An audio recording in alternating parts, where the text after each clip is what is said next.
Hello बच्चों, कैसे हो? आपकी तैयारी बहुत अच्छी चल रही होगी। आज हम बहुत अच्छे टॉपिक को लेके आए हैं।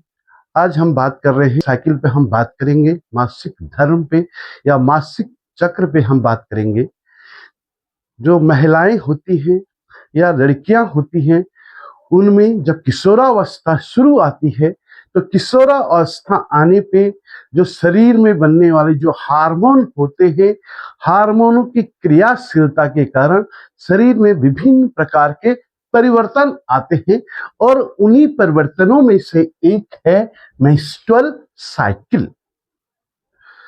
किशोरावस्था में जब यह जो है शुरू होती है तो इसे हम मेनार्च कहते हैं।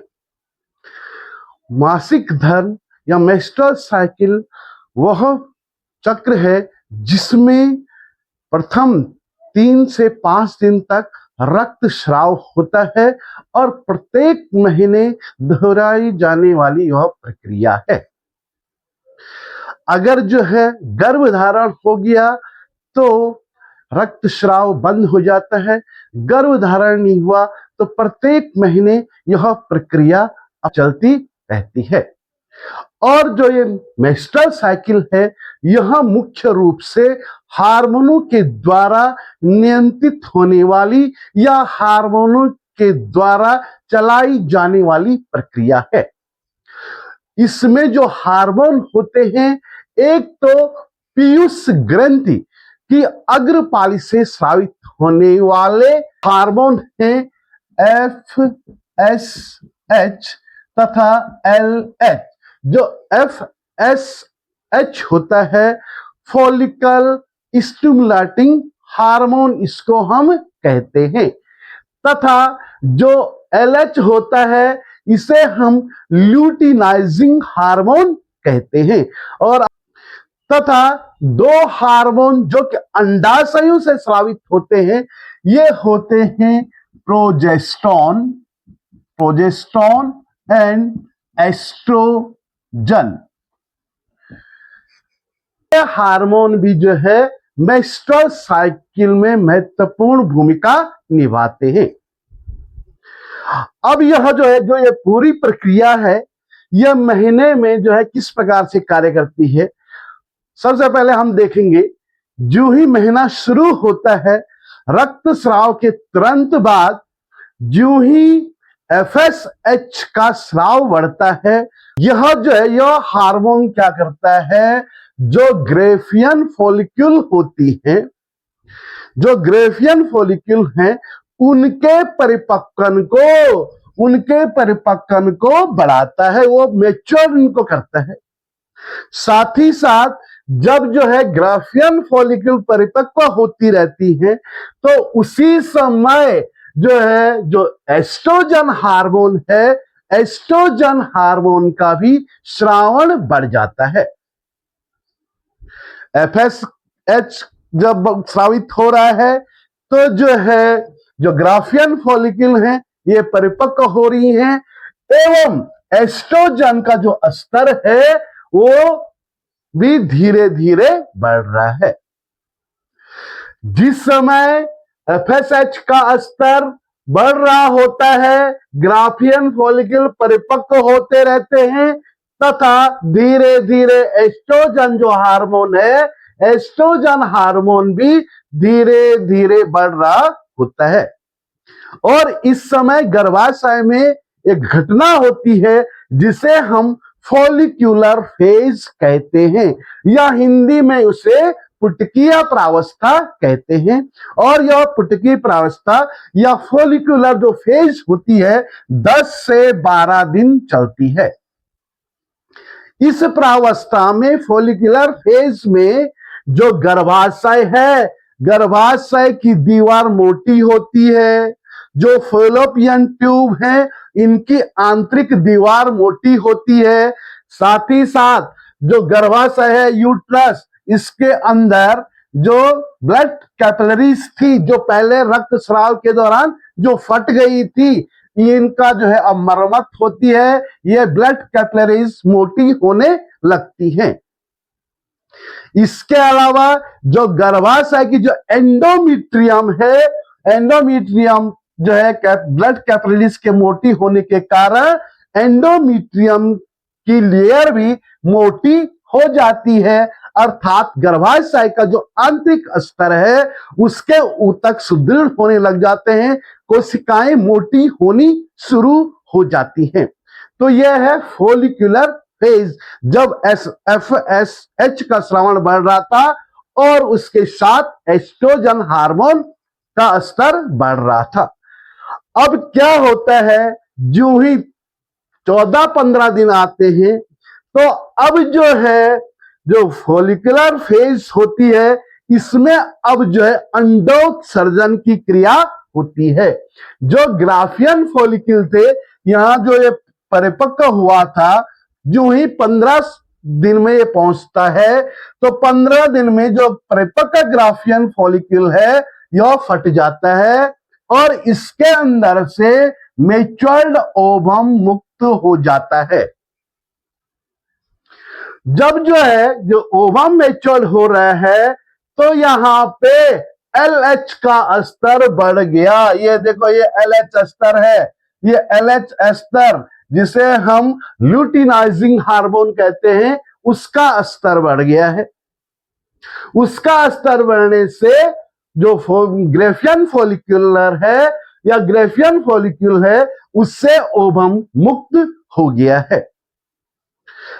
अब जो है यहां पे से अब जो है LH का कार्य शुरू हो जाता है। ल्यूटिनाइजिंग हार्मोन है, इसका स्तर जो ही बढ़ता है तो इसका स्तर बढ़ने से प्रोजेस्टेरोन हार्मोन का स्तर भी बढ़ने लगता है। LH का स्तर बढ़ रहा है, LH के साथ जो प्रोजेस्टेरोन है इसका स्तर भी उच्च होने लगता है और यह क्रिया होती है 16 से और 18, 19 या 20 तारीख तक या 20वें दिन तक जो है यह क्रिया होती है और यहां पे जो है प्रोजेस्टेरोन उच्च स्तर पे होता है। जिस समय प्रोजेस्टेरोन उच्च स्तर पे होता है तो यहां पे इसे हम जो है सिक्रेटरी फेज या श्रावण प्रावस्था इसको कहते हैं। इस अवस्था में जो परिपक्व ओवम था ये कार्पस ल्यूटियम में परिवर्तित हो जाता है, या जिसे हम हिंदी में पीत पिंड कहते हैं, पीत पिंड में यह परिवर्तित हो जाता है। इसी समय जब यह पीत पिंड में परिवर्तित हो रहा होता है तथा जो है प्रोजेस्टेरोन का स्तर उच्च होता है तो गर्भाशय की जो आंतरिक दीवार है यह बहुत मोटी हो जाती है। मोटी होने के साथ साथ जो इसमें जो आंतरिक दीवार है गर्भाशय की उस पे जो है सीलिया, हल्की बालों के जैसी संरचनाएं जिन्हें हम सीलिया कहते हैं वो भी जो है उसमें उत्पन्न हो जाते हैं और उसका कार्य होता है कि स्पर्म अगर जो है यूट्रस में आए तो उन्हें फैलोपियन ट्यूब तक पहुंचाने के लिए वो जो है स्थान पा सके, आसानी से वो जा सके, इसलिए उनमें सीलिया भी उत्पन्न हो जाते हैं। अब इस अवस्था में जब जो है सेक्रेटरी फेज आई, गर्भाशय की दीवार मोटी हुई, मोटी होने के साथ साथ आंतरिक दीवार पे सीलिया भी आ गए और जो कार्पस ल्यूटियम है यह भी परिपक्व रहता है। इस दौरान अगर क्रॉसिंग ओवर की क्रिया हो गई या फर्टिलाइजेशन की क्रिया होगी, निषेचन की क्रिया हो गई, अंडाणु के साथ शुक्राणु का संलयन हो गया, ओवम के साथ स्पर्म का फ्यूजन हो गया तो गर्भधारण हो जाएगा। की क्रिया नहीं हुई,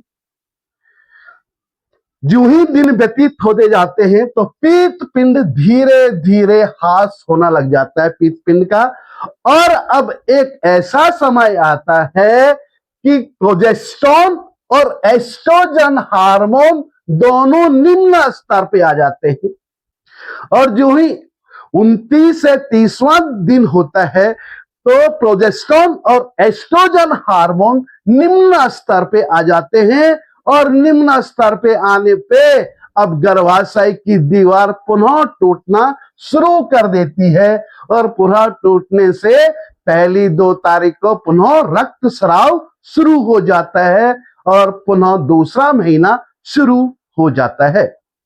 तो यही मेंस्ट्रुअल साइकिल है। यहां पे पुनः आपको समझाने की कोशिश करूंगा।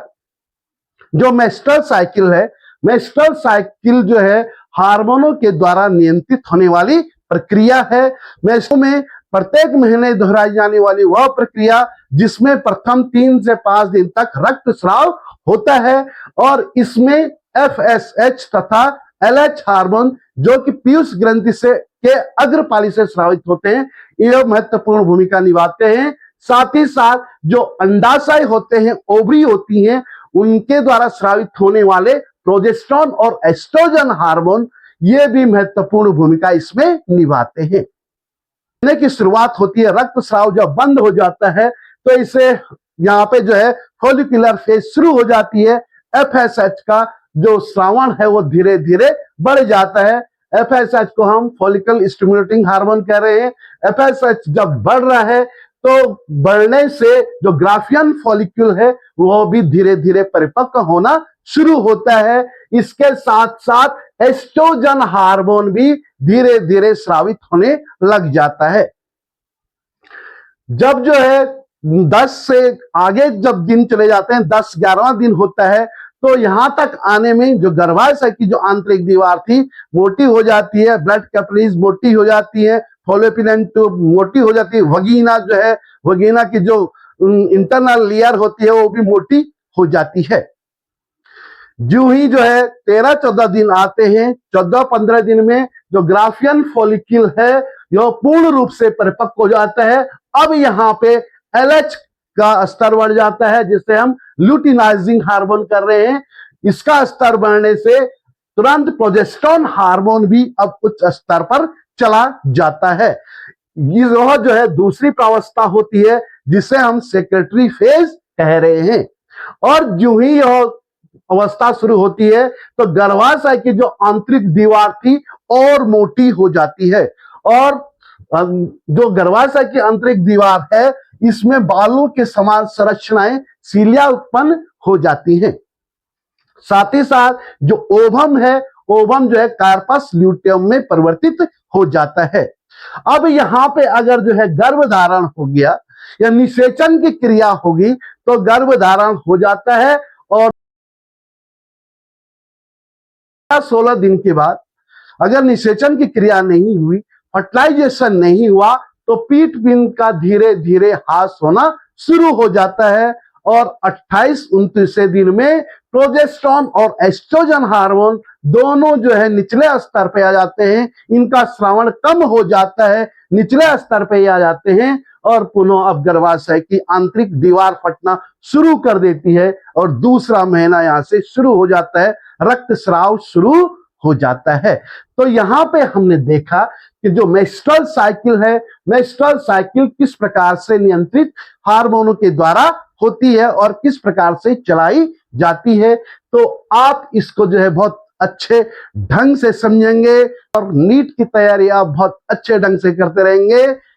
Thank you.